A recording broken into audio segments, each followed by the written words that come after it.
Apeloj që këto borna asesi të mos përdoren pa përshkrim të mjekut. Gjithsesi edhe përshkrimi i mjekut duhet të jetë i kufizuar dhe të mos përshkruhet në sasire të mëdha, por asesi nuk guxon të përdoret prej pacientëve pa përshkrim të mjekut.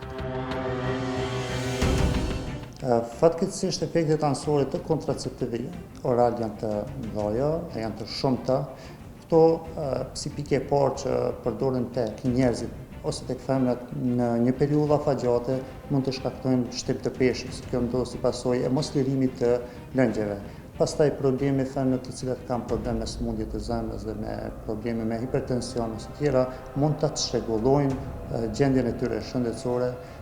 Gjithashtu edhe mund të jetë kokëdhimbja e vazhdueshme, mundimi, ndjenja e mundimit, probleme të cilat ose femrat të cilat kanë problem me tromboza mund ta keqësojnë gjendjen e tyre shëndetësore dhe për këtë arsye është më mirë që të iket përdorimi i këtyre dhe të mos përdoren prej femrave.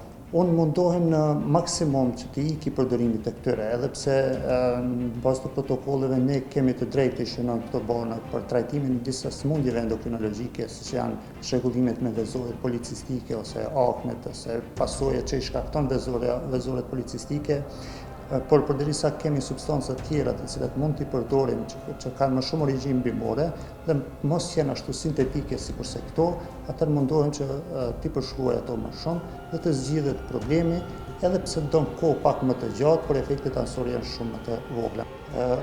Unë apeloj që farmacitë të mos japin borna të tilla pa recetë. Jo vetëm këto, por asnjë bari i cili ka substanca ose ka përbërje sintetike të mos jepet pa recetë sepse po abuzohet me të madhe prej popullatës tonë.